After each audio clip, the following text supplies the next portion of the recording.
Buenas noches, esto es Hoy Nos Toca a la Noche y vamos a analizar principalmente todo lo que sucede en el recorrido de la economía, de la política, de la sociedad, del deporte, aquí con cada uno de los participantes de nuestro equipo. Vamos a ponerle foco y análisis a cada uno de los temas. Y vamos a empezar por la parte política, ¿no? Porque a los argentinos nos tienen acostumbrados un poco al baile del candombe político, donde van para un lado, van para el otro y aparentemente el compás no tiene ritmo, o un ritmo tiene un día y otro ritmo tiene otro día. Van de un lado para el otro y nosotros nos quedamos esperando cuál es el capítulo siguiente. Ya veníamos teniendo un trazado electoral en el que aparentemente hasta ahora no aparecen las ideas, no hay un perfil específico en cada una de las alianzas políticas, tampoco definitivamente hay reglas. ¿Y por qué hablo de las reglas? Porque las reglas que se pueden tener un día en cuenta, al otro día pueden desestimarse un poco. Esto sucedió en el día de ayer. Había un panorama de pensar si las PASO se podían suspender. Se hablaba de incluso llegar y se presentó, un proyecto para suspender las PASO, pero enseguida cuando vieron que los legisladores de la oposición no iban a acompañar la medida, lo proyectaron para más adelante y aparentemente todo sigue igual. Por lo tanto, aquellos que veían factible de que se puedan suspender las PASO no lo tienen en cuenta. Ayer sí, hoy no y así estamos. Lo mismo que sucede con Espert. Espert es otro caso, porque José Luis Espert quiere ser precandidato a presidente, presentó su lista en la justicia, pero como se quedó sin el sello que tenía ASEF, que después arregló con el gobierno nacional, finalmente salió a buscar a ver quién le prestaba un sello. Y encontró uno, precisamente el de Unidos por la Familia y por la Vida. En esto también hay un entramado en el que no sabemos si se baila para un lado o se baila para el otro. Ahora en detalle lo vamos a ver con Nicolás, porque precisamente José Luis Espert, con sus ideologías, con sus ideas, con su panorama, no coincide para nada con el partido que le va a prestar el aval. Todo este panorama nos da como para pensar cuál va a ser el capítulo de mañana. Empezamos.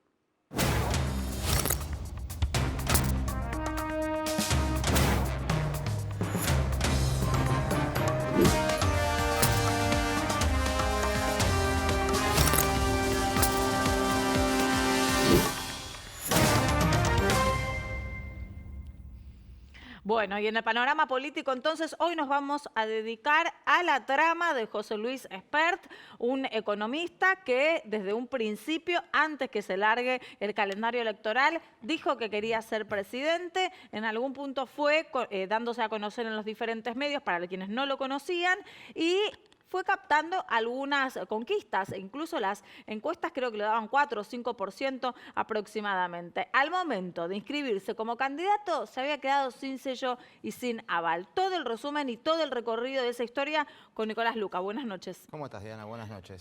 ¿Qué es lo que sucedió en esta, como decíamos en el inicio, ¿no? El capítulo de la novela del día? Sí, es la política sucedió. La política y los outsiders que empiezan a participar de política.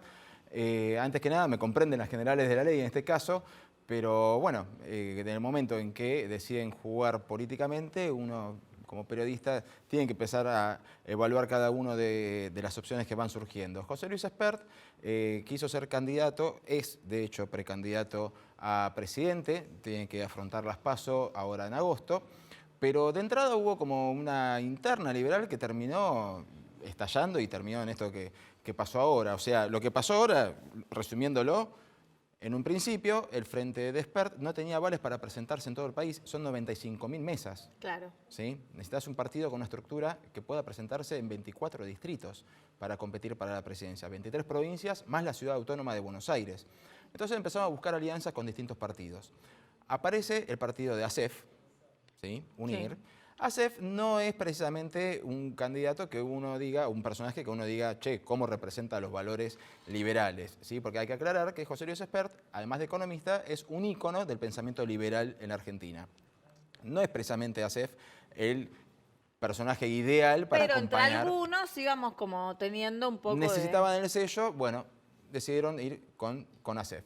Obviamente después el gobierno le termina haciendo un favor porque al llevar a Pichetto, que no tenía nada que ver con los valores que llevaba adelante el macrismo durante mucho tiempo, fue como arriar un poquito la bandera, ASEF pasa a un segundo plano. ¿Qué pasa? Pichetto va y lo tienta a ASEF a sumarse. ASEF termina dando una entrevista en Radio Con Voz diciendo que, justificando su salto, diciendo que a Espert lo bancaba el kirchnerismo a través de Vila, por el Canal América, y por eso tenía su candidato a vicepresidente a Luis Rosales, que era periodista del grupo. Toda cosa muy rara. Un entramado raro. Un entramado casi de chiquitaje, de sacar los trapitos al sol a través de una radio.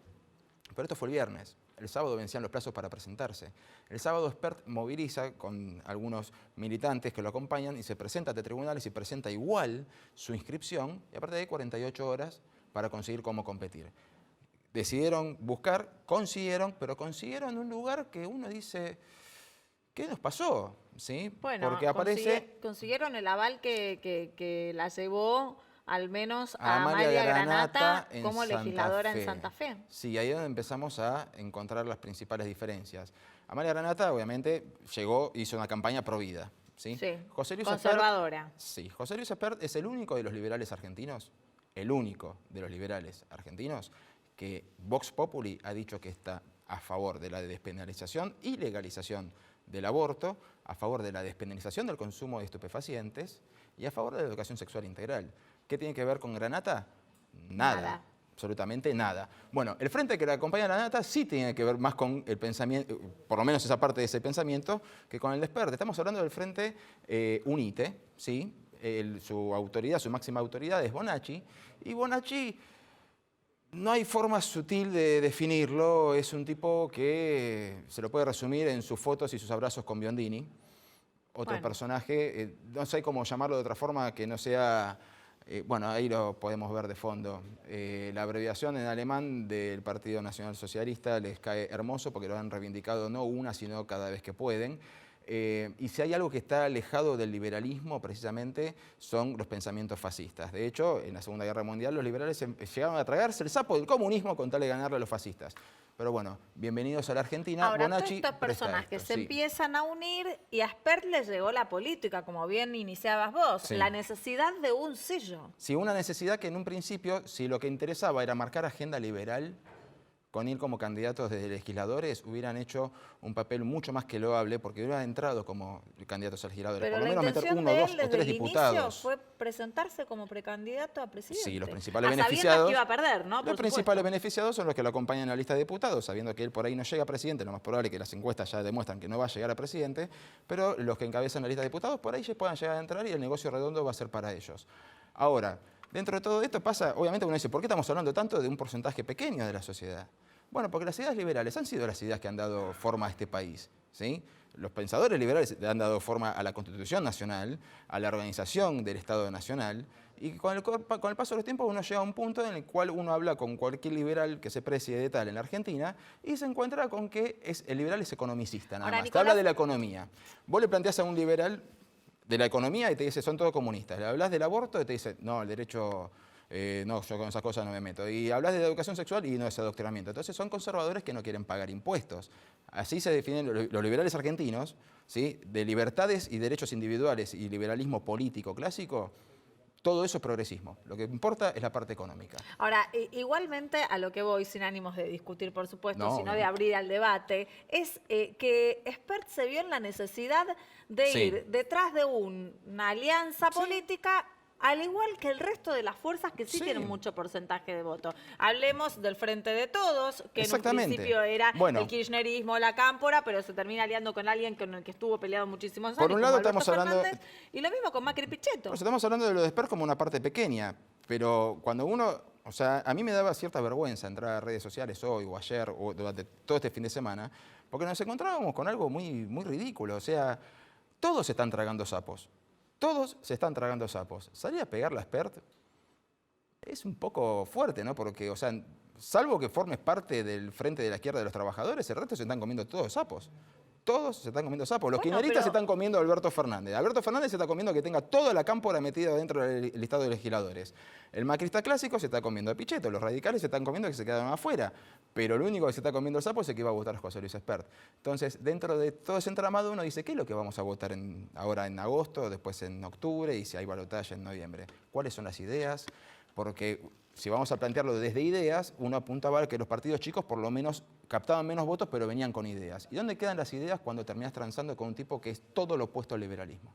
En este mismo programa estuvimos evaluando, ¿no?, durante todo el análisis y el trayecto electoral, precisamente que los partidos empezaron a hacer meramente sellos, Sellos pero de goma. lo que empezó a ser más preponderante son quién encabeza cada uno de esos Exactamente. listados, a quién se va a votar, y quizás los argentinos también, que empezamos a pensar en votar en personalismos y no en ideas, en partidos, y justamente por eso quizás tampoco Bueno, aparecen los proyectos de cada una de estas, las plataformas. vos fíjate cómo terminó marcando la cancha el gobierno nacional al decir esta vez la campaña no es ni pasado ni futuro ni nada, es república o no república. Entonces vos planteás la discusión desde ese punto de vista y sí, las ideas ¿dónde están?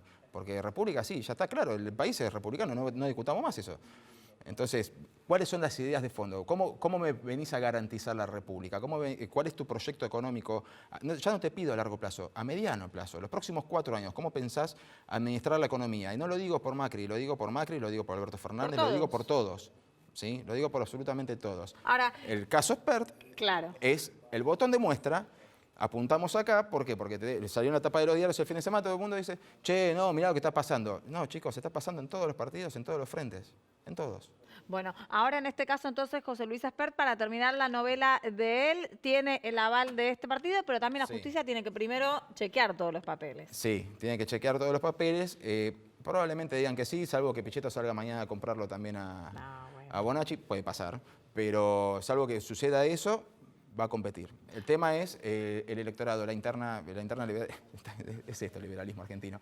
Pero así todo hay una rosca. No, y además es también tremenda. una demostración de lo que sucede en todas partes. Exactamente. Bueno, nosotros vamos a seguir de cerca todas las cuestiones políticas, estos vaivenes, como les veníamos diciendo, el baile que por un lado van a un día y al otro día van al otro lado. Pero la economía también es importante, señoras y señores. Se viene el G20, van a estar todas las autoridades máximas del mundo reunidas, y también la Argentina y el Mercosur va a estar pendiente del tratado que pueda realizar con la Unión Europea. Todo esto en el análisis después del corte.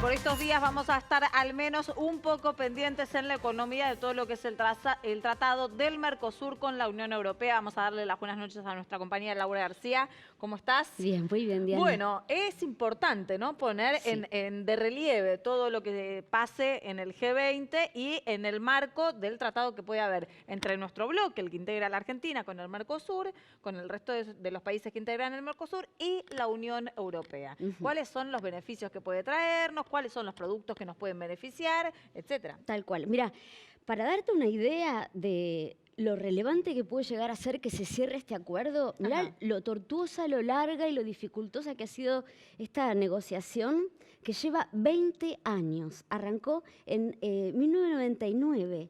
Hubo 15 rondas de negociaciones. Se interrumpieron en el 2004, se reanudaron después en el 2010, volvieron a hacer una pausa, recién en el 2016 retomaron. Ahora, hace O sea, 20 años que estamos tratando de tener... trabadísima. Claro. Peor que una novela venezolana de amor de esos que van y vienen. Ahora, son 20 años en los que no se llegó a nada. Ahora, ¿qué es lo que hay en juego? Bueno, mira, la Unión Europea es muy importante para la Argentina y para el Mercosur como bloque, porque Claro. son 500 millones de consumidores potenciales, un mercado muy importante. Es el segundo destino de las exportaciones argentinas. Además, 5 países de la Unión Europea concentran el 72% de esas exportaciones, y un dato no menor es que la inversión extranjera directa, la plata que invierten los extranjeros en nuestro país, suele estar muy ligada, acá lo tenemos, a el acceso comercial. Más de la mitad de la inversión extranjera en el Mercosur proviene de la Unión Europea, con lo cual esta mayor apertura comercial seguramente va a traer aparejada también un mayor caudal de inversiones. Claro, hay un intercambio como más equitativo también, Totalmente, comercial. totalmente. Ahora, Mañana hay una cena muy importante, Ajá. mañana miércoles. No es una cena de gala, una cena glamorosa, de esas, no la vamos a ver a Juliana vestida impecable, no. Es una más de cena, negocios. sí, en la que se van a reunir lo que se llaman los comisarios europeos, que tienen este nombre, que en realidad son técnicos Claro. dedicados a negociar el detalle, la letra chica de los acuerdos, y los ministros del bloque del Mercosur.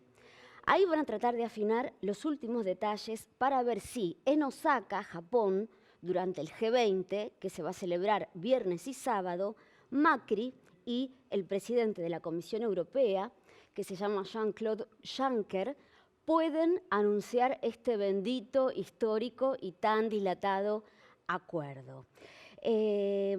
Interesante contar quiénes están de nuestro lado y quiénes no. Claro, a ver. Por ejemplo, Emmanuel Macron, El presidente francés. el jovencito. No, Sí. con mucha influencia en la Unión Europea Mucha. y además Mauricio Macri desde el inicio de su gestión también le puso mucho foco a Francia. Ujú. Bueno, ¿qué pasa?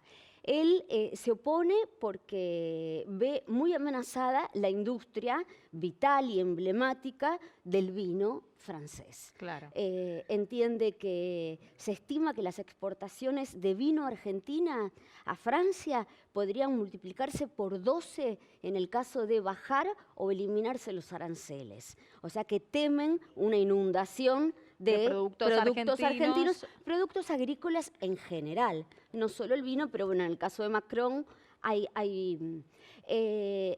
están alineados con Macron Polonia e Irlanda, que son otros dos países fuertes en la producción de productos agrícolas. El temor para nosotros, en todo caso, sería porque abrirse trae ventajas, porque te permite exportar más, pero también genera riesgos. Claro, de es puertas esto para de, adentro. claro, que de golpe haya una oleada de productos con los que tengas que competir. Bueno, se teme un poco que un acuerdo con la Unión Europea nos congele en esta foto de una Argentina que solo le exporta harina de soja, biodiesel y carne vacuna. Productos sin valor agregado. Exacto, que es lo que les exportamos hoy. En cambio, importamos maquinaria, artefactos, productos farmacéuticos. Claro, en niveles entonces de cantidad y precio, los costos, ahí hay mucho desbalance. Exacto. Y para redondear un poco este mega Para Laura, acuerdo. pero ¿quién está a nuestro favor? ¿Quién está? Bueno, el Español, Pedro Sánchez. Sí, Pedro Sánchez porque es Tiene una un argumento postura más geopolítico. Sí, exacto, más ideológico porque él lo ha dicho públicamente que en este momento en el que estamos todos como bajo la sombra del proteccionismo de Trump, cree que es importante tener un gesto De apertura. de globalización y de apertura. Ahora, a vos, ¿qué te cambia la vida? ¿Que cerremos el acuerdo o no cerremos el acuerdo? Bueno, el Banco Mundial ha hecho una estimación y dice que en los próximos 10 años, o sea, de acá al 2030, las exportaciones argentinas a la Unión Europea pueden dispararse 80%. Wow. O sea, muchísimo. Podríamos venderles muchos más productos argentinos. Es igual muy importante que se haga bien, digámoslo, emulando, imitando, por ejemplo, como lo hicieron en otro bloque de la región, que es la Alianza del Pacífico, que integran, por ejemplo, Chile, Colombia, Perú. Ellos hicieron muy bien esta apertura comercial y ¿saben en qué redundó? En una mayor competencia interna que hizo que los precios domésticos bajaran. Ahora, imagínate. No, lo que venía pensando es siempre los argentinos tendemos a pensar que si se exporta mucho y entra mucho de afuera, pierde la industria nacional, o bien aquellos que están interesados en exportar, exportan los mejores vinos, en este caso como estamos hablando, y nosotros nos quedarían las producciones menores. ¿Esto puede llegar a suceder? Mira, a veces sucede, pero no necesariamente tiene por qué ser así. Es importante, me explicaba y cuando yo preguntaba esto mismo, que todas las empresas tengan acceso a insumos importados, Claro. o sea, a bienes importados a precios razonables y que de esa manera puedan utilizarlos para después exportar y ser competitivos. Porque ¿qué pasa? Muchas veces son pocas las empresas que acceden a esos insumos a precios competitivos y son pocas las que cosechan las bondades de esta apertura comercial. Unas pocas grandes empresas. Por eso es importante abrir el juego. Laura, te invito a acompañarme a la mesa. Vamos a analizar todo este tema con el analista de mercados internacionales, Santiago Palma Cané, que es socio también de FIMADES. Buenas noches, Buenas Santiago. noches. Gracias por estar acá con nosotros. Por favor, gracias por la invitación. Bueno, un poco con toda la introducción de la información que hicimos, entender si va a ser viable la firma del tratado o puede tener algún tipo de fisura, según tu análisis. Sí, yo lo que querría agregar en primer lugar es que creo que esta oportunidad, de acuerdo con la Unión Europea en este momento de guerra comercial de Estados Unidos con China, de Estados Unidos con México, algún cruce por el tema automovilístico con Europa, es una muy buena oportunidad para la Argentina tener la oportunidad de firmar un acuerdo con la Unión Europea, que es un mercado serio, con el que venimos negociando hace 20 años. Las negociaciones comerciales llevan mucho tiempo, normalmente, quizás 20 años es mucho, pero sí llevan mucho tiempo. Es una negociación de mucho detalle, producto por producto, sector por 20 años, sector. nos decía Laura recién. Y generalmente cuando se está llegando a la finalización de las negociaciones es porque las cosas en general están muy acordadas, todos los costos y beneficios están bien estudiados y parecería que estamos cerca de una negociación, ¿no? Si uno ve la agenda de Macri, se está reuniendo no solo en esta cena que comenta Laura, con un grupo de comisionados, sino que también tiene previstas reuniones con Macron, con Sánchez, con Merkel, así que Bolsonaro también impulsa muchísimo este acuerdo. Así que, bueno, espero que sí, que se cierre una negociación pronto, de acá a fin de año. También Bruselas impulsa muy fuertemente, sabemos, en Bruselas está el comisionado de comercio de la Unión Europea, se impulsa fuertemente también el cierre del acuerdo, porque Europa también está viendo que esta guerra comercial le puede generar algunos desabastecimientos y Sudamérica es un productor importante de muchos productos básicos, pero también de algunos insumos que se consumen en la Unión, ¿no? Santiago, vos recién mencionabas a Bolsonaro y yo me preguntaba, muy importante justamente que el bloque sea un bloque, porque si hay fisuras, Claro, ¿no? La negociación se complica. ¿Vos hoy ves al Mercosur realmente unificado en su postura? Bueno, entendamos que el Mercosur es bastante más amplio que Bolsonaro y Macri, ¿sí? Sí. Pero bueno, Macri y Bolsonaro son figuras claves en el Mercosur. Creo que el Mercosur sí tiene una unión, por lo menos para encarar la negociación con la Unión Europea, una postura sólida. Y bueno, veremos a ver qué es lo que sucede en el G20, ¿no? pero me da la sensación que, retomando, ¿no? La pregunta de Laura, que en este sentido, de puertas para adentro, Brasil es una gran economía y también tiene intereses. Entonces, ¿cómo van a primar los intereses de negociación con la Unión Europea? ¿Los de Argentina, los de Brasil? ¿Cómo es esa interna? Bueno, ahí está la negociación previa que hay y que se viene llevando a cabo entre Brasil y Argentina, entre los cancilleres, y también lo que se exterioriza de la excelente relación que tiene el presidente Macri y Bolsonaro. Claro. Siempre hay, por supuesto, detalles, pero si la Unión Europea llega a un acuerdo con el Mercosur, probablemente la mayor parte de esas asperezas deberían ya estar limadas, ¿no? para el acuerdo. Esa afinidad entre líderes siempre termina siendo determinante, ¿eh? Es increíble, pero el simple hecho de que se lleven bien... Sí, por supuesto, y el hecho de que aparte en este caso los dos estén enfocados a firmar un acuerdo tan importante. Quizás en las gestiones anteriores los presidentes no tenían esta prioridad o no le ponían foco y tenían el foco puesto en otros mercados que quizás, por lo menos a mi entender, no eran tan interesantes como este mercado de 500 millones de habitantes, de un poder adquisitivo muy importante y que implica también para el Mercosur muchísimo la posibilidad de ingresar muchos productos. Por ejemplo, en tecnología hay mucho de lo que es maquinaria y desarrollo en algunos países que es muy interesante para que la industria local y de otros países del Mercosur también se desarrolle, ¿no? Tengo dos preguntas para hacerte.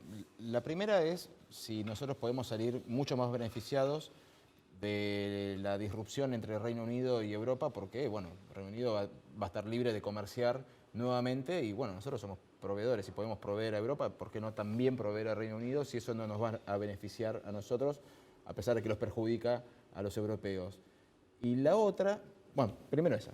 Vamos por partes porque si no... Vamos por orden. Sí, no, vamos por orden. Todavía lo del Brexit y cómo va a quedar el Reino Unido después de su salida de la Unión Europea es una gran incógnita.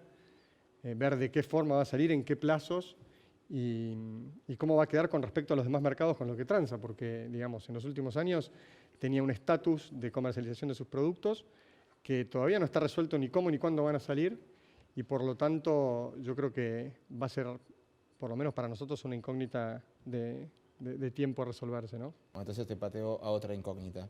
Hoy mismo vos en tu cuenta de Twitter ponías la diferencia impositiva que había entre Paraguay y Argentina, por ejemplo. Paraguay es socio del Mercosur. Sí. Un acuerdo con Europa. ¿A quién beneficia más? ¿A Uruguay y Argentina, que tienen los impuestos más altos de la región, o a Paraguay y Brasil, que están en un punto intermedio? Y como comentaba ayer en mi tweet, sí, Paraguay hoy, para resumir, tiene un régimen impositivo muy, muy beneficioso, un impuesto a las ganancias del 10%, un IVA del 10%, y lo que es más importante, y sí creo que es buena la pregunta que me haces, es que tiene aranceles de ingreso y de egreso a sus productos del 1%. Y un sistema, un régimen de maquila, que es decir, un régimen de mano de obra abocada al armado de componentes, que si estamos hablando de que pueden ingresar productos al 1%, componentes, que con una mano de obra muy barata, mucho más económica que la de Argentina, en horas hombre, en costo de hora hombre, y un costo de salida del 1%, impuestos del 10%, impuestos a las ganancias, bueno, habría que ver, eso va a ser un tema, creo, para ver clave, ¿no? Más allá de que, Santiago, también que Paraguay desde la presidencia de Abdo, desde que se inició todas esas reformas que no se estuvieron dando en el resto de los países, las impulsó para poder motorizar un poco la economía del país. Después empezó a dar frutos. De hecho, en los últimos años Paraguay, uno va y se nota, pero es muy visible el cambio económico que hay. Hay constantes reuniones entre el vicepresidente de Abdo y empresarios de todo el mundo. O sea, hay como una apertura en ese sentido. Sí. Todavía esta apertura nos generó un volumen que pueda ser amenazante o determinante para la Argentina o para Brasil, pero si este régimen sigue y, como decís vos, uno va a Paraguay y ve un desarrollo impresionante y el volumen ya empieza a tomar otra dimensión, bueno, sí será un tema para tratar dentro del Mercosur, ¿no? Hablando ya ahora del G20, me preguntaba, creo que todo el mundo debe estar como conteniendo el aliento a ver si a Trump se le vuelan y patea el tablero de vuelta, ¿no? Y dice alguna barbaridad o tuitea algo y se va y da el portazo. ¿Vos crees que puede ser el caso o que va a haber un ánimo más conciliatorio en esta reunión? Trump, en las últimas reuniones internacionales presenciales en las que él ha estado, no ha tenido actitudes como las que tiene muchas veces en su Twitter o cuando, digamos, tiene distancia con los líderes, ¿no?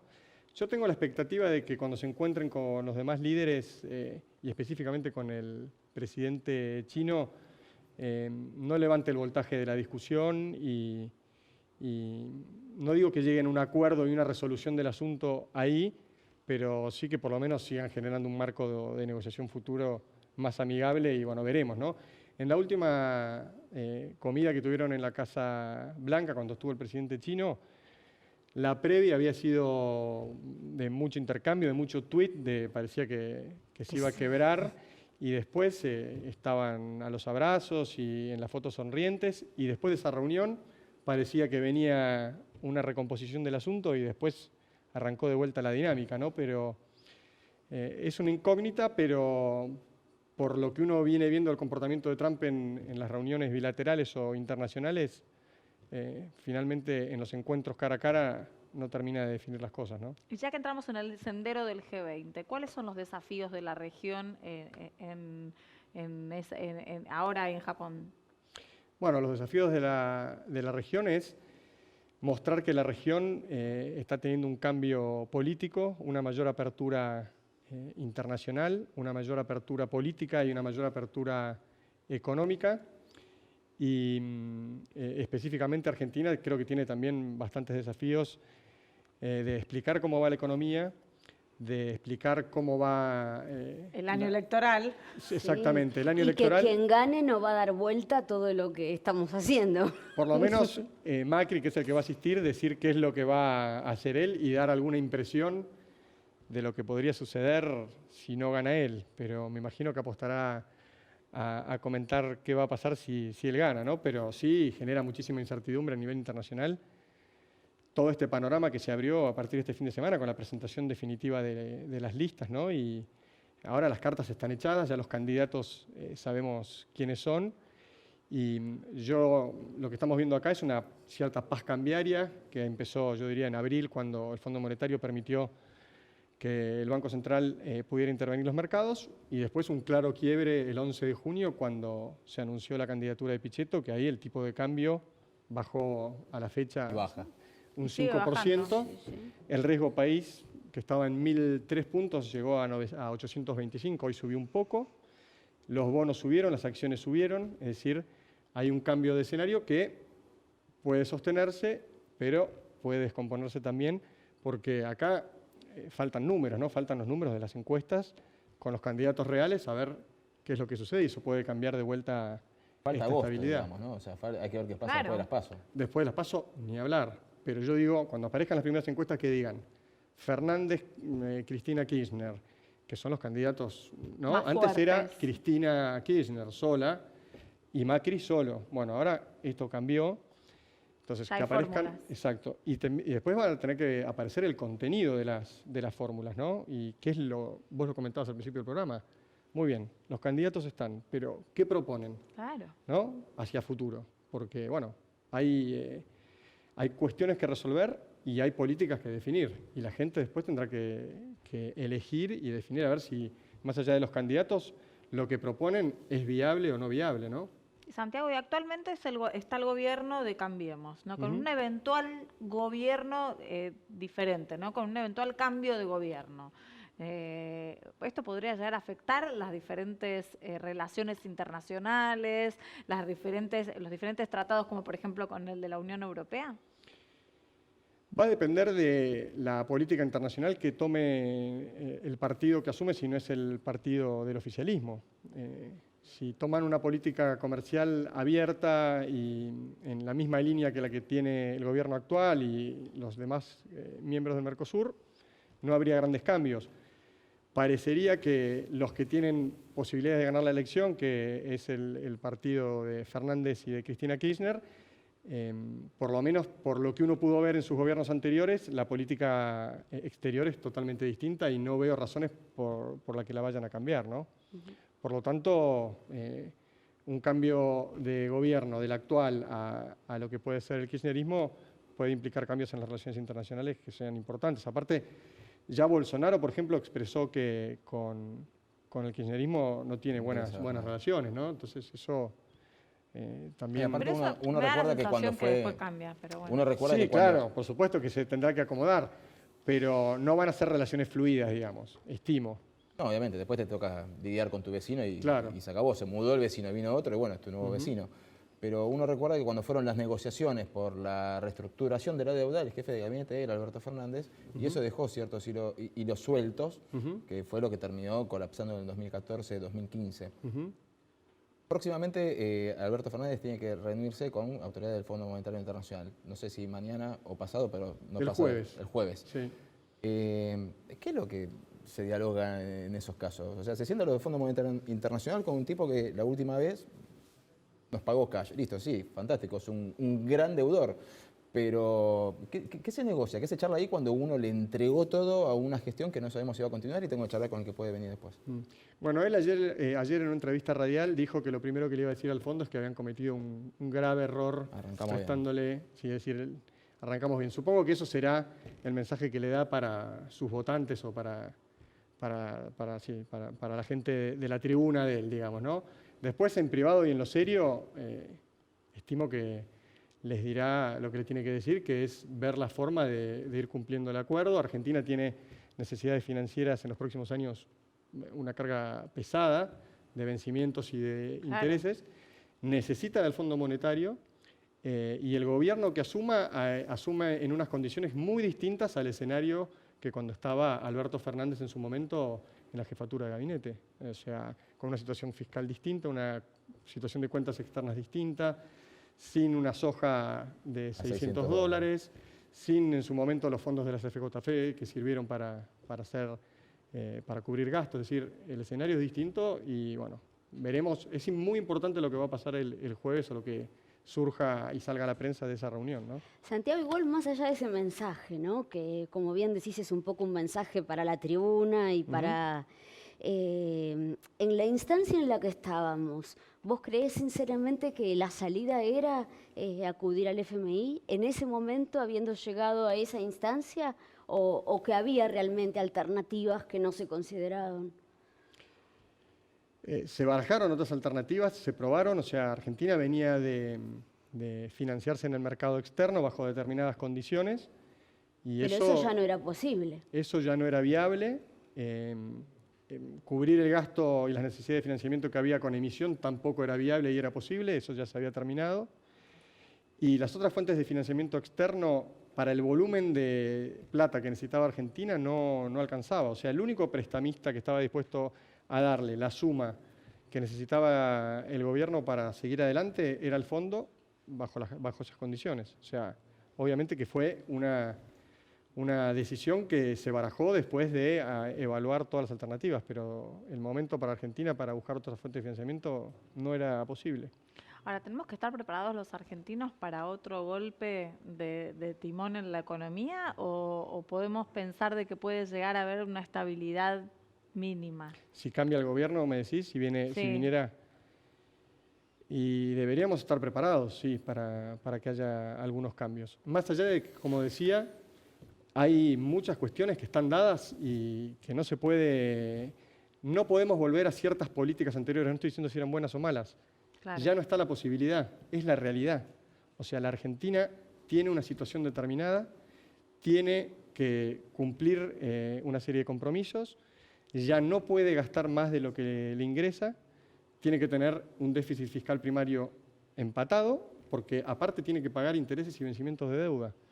Entonces, bajo este escenario, se podrá decir mucho en campaña de algunas cosas, de lo que se puede hacer, de criticar al otro, etcétera, pero quien venga tiene una situación muy complicada y va a tener que bailar con esto, digamos, y va a haber muchas cosas que no van a poder implementarse por más que, digamos, se vaya a decir que sea la intención. Que sea la intención o que sea lo que se pueda decir para atraer votantes. Sí, y para... eslogans. Sí. Eslogans, exactamente. Pero bueno, mucha gente lo entiende, otra gente no lo entiende y bueno, ahí el votante se irá moviendo.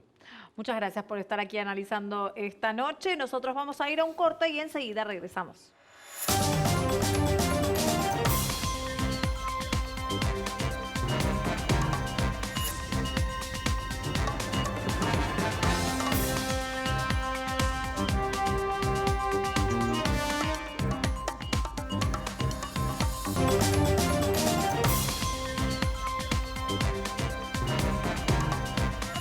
Entramado detrás de lo que es el espectáculo deportivo también tiene un nuevo capítulo. Vamos a saludar a nuestro compañero, no me sale tu nombre. Santiago Ladino. Santiago, te presento a Diana. Diana, Santiago Ladino. ¿Cómo estás? ¿Bien? Espero que se conozcan. La nueva soy yo, no puede pasar esto. Van a trabajar juntos desde febrero pasado. Arranqué en febrero. Te quiero mucho, Ladino. No, yo también, olvídate. Bueno, vayamos a lo concreto cuento. y a lo serio finalmente, que es bastante grave todo lo que está pasando. Muy, muy grave. Te cuento y paso a contarles a todos. A ver, ¿en qué cámara? En la cámara 1. ¿Ven este señor? El que está acá. A ver Mansur. si se llega a ver bien. Sí, lo tenemos a Mansur. El que dice Mansur, lo Exacto. conocemos todos. Que se postuló como gobernador, Leito como intendente, pero también al lado está Antonio Rael. Legislador. El legislador, que se postuló para la lista justicialista. Este señor es el mismo que acaba de presentar la renuncia porque justamente eso, denunció que el partido del ascenso entre Alvarado y San Jorge estaba arreglada. Que ayer hablamos del tema un rato largo, ¿no? De lo que hay detrás de todos estos equipos, de lo que es la Liga del Interior, la Liga del Ascenso, lo desprotegida, lo poco visualizada que está. Pero ¿qué pasa? Te voy a contar un poco, Antonio Raed. ¿A qué renunció? renunció al puesto de presidente del Tribunal del Consejo Federal de Disciplina del Interior. Un ¿Por qué? cargo más que importante, justamente por esto, por la denuncia en el partido que se vio un montón de polémicas, fue muy confuso lo que se vio en cancha. 5 amonestados en el primer tiempo, 2 expulsados, la sentada a modo de represalia de los jugadores. Te paso a contar un poquito sobre Antonio Raed, abogado, nacido en Santiago del Estero, 62 años, ya te dije el cargo importante que ocupa y que acaba de renunciar por este presunto arreglo. Su hermano Guillermo Eduardo Raed, vicepresidente tercero de la AFA y presidente del Club Mitre Santiago del Estero. O sea, de la línea de sucesión de la AFA, de importancia... Viene Chiquitapia presidente, vicepresidente primero Daniel Angelici, el presidente de Boca, el vicepresidente segundo Hugo Moyano, el presidente de Independiente, y lo tenemos al hermano de Antonio Raed, Guillermo, como vicepresidente tercero. A modo de repaso de lo que hablamos ayer, todos estos equipos que tienen poca visualización, que se sabe tan poco, atrás de todos estos equipos hay gente muy poderosa, gente de la política, empresarios, y obviamente se genera una disputa de poderes entre ellos, ¿no? Entonces hay que ver si esta renuncia fue que le metieron la mano en el bolsillo al propio Antonio Raed. Si tocaron sus intereses. Si se tocaron sus intereses o justamente vio que estaba arreglado y como presidente no pudo moralmente seguir en ese cargo y me imagino que va a tomar cartas en el asunto y va a ir por más y va a investigar. Son muchas las casualidades. Son muchas las casualidades. Por supuesto que San Jorge, al ser de Tucumán y conectarlo a él con la lista en Tucumán, que también fue legislador de Tucumán en el 2003, del 2003 al 2011, unos cuantos años en ese cargo estuvo. O sea, la AFA también está llena de peronistas, digamos. Bueno, se termina eligiendo de peronista. Ahora, él tiene ahora, busca un puesto en la política de la provincia de Tucumán. Denuncia que hay arreglos ahora y se juega como moralista, no se sabe por qué, claro. Y a su vez, el hermano es una de las personas más importantes del AFA. Sí, como lo decíamos antes y como lo estamos diciendo ahora bien clarito, hay una disputa de poderes, ¿no? Por el lado de Alvarado tenemos a los Moyano. Ya lo hablamos ayer también. Que los Moyano tienen una flota de equipos en el fútbol argentino. Hoy por hoy entras a un vestuario y ves a un Moyano. Pueden hacer un pentagonal y solo un equipo. No sabés bien si viene por el lado del amor al fútbol que le tienen, y es que quieren acaparar todo, o no sabemos bien si en realidad es como ese espacio que ellos encuentran para hacer, andás a saber qué, pero en definitiva ya tienen 4 clubes y tiene un cargo súper importante en la AFA, Hugo Moyano. No solo es el presidente de Independiente, sino que sus hijos también son presidentes de otros clubes. Claro. Y después, por el otro lado, en el caso de San Jorge de Tucumán, tenés a este presidente del Tribunal del Consejo Federal de Disciplina del Interior diciendo que el partido estaba arreglado, pero como te dije antes, hay que ver si se sintió molesto porque tocaron sus intereses o realmente no puede él convivir en un ambiente donde es tan corrupto y lo único que se me ocurre pensar es que con el cargo jerárquico tan importante que él tiene, me imagino que va a ir a fondo. Me imagino que si él, siendo el presidente, denunció que había arreglo y que de hecho lo hubo a lo largo del campeonato, porque el caso de Alvarado San Jorge no fue el único. Ya hemos comentado también otros casos. ¿Por qué no lo hizo antes y lo hace ahora? ¿Por qué no lo hizo antes justamente cuando el futbolista había dicho en su audio de WhatsApp que el partido estaba arreglado y que el campeonato estaba arreglado? ¿Por qué no lo hizo antes? Entonces son muchas cuestiones, pero en definitiva lo que quiero dejar claro es que detrás de estos equipos que están en el interior siempre hay gente muy poderosa dispuesto a todo. Y justamente esto es lo que se empieza a generar, ¿no? A tratar de ver si se avanza con esto. Ahora, ¿cómo se avanza? ¿Cómo se soluciona? Y este tipo de cosas se manejan en lo interno. Porque ¿En el mundo interno de la AFA? Sí, hay un tribunal de disciplina de la Superliga, otro de la AFA, que es el que rige a todos. Son todos lo y después mismo, Santiago. Son todos lo mismo. En definitiva, están compuestos por las mismas personas y todos tienen el mismo interés. En definitiva, van a tratar de solucionarlo acá, porque elevarlo a la FIFA va a dejar muy expuesto a lo que es el sistema de la AFA y a la gente que lo conduce. Nicolás, te pregunto a vos con tu experiencia en la justicia, ¿no hay algún espacio para que la justicia pueda transparentar toda esta situación en el No. fútbol? Que haya una denuncia, que venga este renunciante y vaya al señor juez y presente una denuncia en la justicia. Te lo llevo de lo más leve a lo más grave. A Lo ver. más leve a veces te lo sirve para explicar. Si un jugador de fútbol fractura a otro jugador de fútbol dentro de un partido, es una infracción que tiene su propia disciplina dentro del reglamento de la AFA, acorde a la FIFA también. Si yo hago eso en la calle, me puedes denunciar por lesiones graves. Dentro de la cancha no pasa nada, ¿sí? Es otro reglamento. Ahora, llevándolo a las tramoyas, que uno dice, bueno, ya no tiene nada que ver con el reglamento de fútbol. Si la justicia interviene, si la justicia de un país interviene en asuntos internos del fútbol, la FIFA puede suspender a esa asociación de fútbol por tiempo indeterminado. Y es más importante que no lo suspenda que haya transparencia en el fútbol nacional. Bueno, eso es lo que nosotros deberíamos plantearnos desde la época cuando falleció Grondona, que estalló el bolonqui internacional con los bursacos, con la FIFA y todo eso.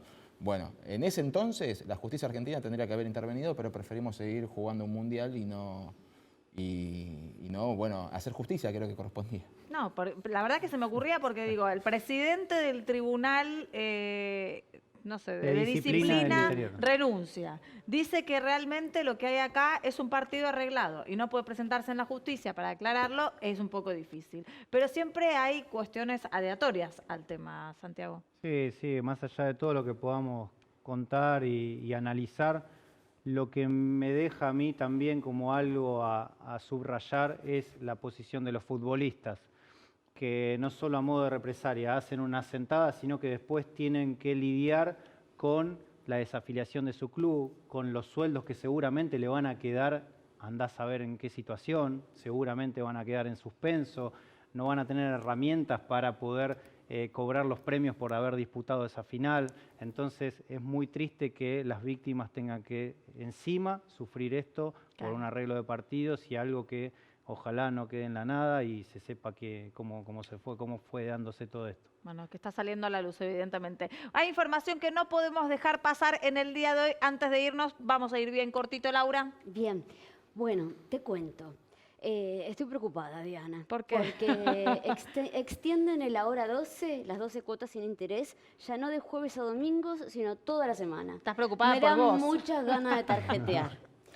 La otra, hoy hubo una licitación muy importante de bonos. Se licitaron letes. Letes son bonos del Tesoro en dólares. Les cuento por si quieren hacer otra cosa con los dólares que no sea ponerlos en el colchón. Las letes que vencen después de las elecciones son obviamente las más riesgosas porque ni sabemos quién va a estar gobernando. ¿Saben cuánto pagan? ¿Cuánto? 7,5% anual. O sea que además de lo que suba el dólar en ese periodo que dura el título, sumale esa tasa. 7,5. Bueno, Interesante, ¿eh? ahí va, para el consejo para quienes tienen dólares. Todo lo que tengo encima, un peso. pero bueno. No podemos dejar pasar, Palito de la Nicolás. selva. No podemos dejar pasar lo siguiente. En La Plata, en el partido de La Plata, no en la ciudad de La Plata, en el partido de La Plata, o sea, en Gonet, Citibel, Villa Lisa, hay 18.000 usuarios sin energía eléctrica desde el sábado. No tuvo nada que ver con el apagón del domingo anterior, sino que falló un distribuidor de alta tensión subterráneo. La empresa EDELAP será multada, eso es una novedad. Siguen sin luz 18.000 usuarios. 18.000 usuarios no son 18.000 personas, 18.000 usuarios son 18.000 bocas. Claro. Se calcula que afecta de 80 a 100.000 personas el corte de luz, que van 3 Tremendo. días. Mañana va a seguir, van a ir por el cuarto y ya fijaron que la multa va a ser 8.000 pesos por usuario por día. Bueno, chicos, nos vemos mañana. Los espero a todos, los espero a ustedes también. Aquí a las 23 hacemos Hoy Nos Toca la Noche en el canal de la ciudad.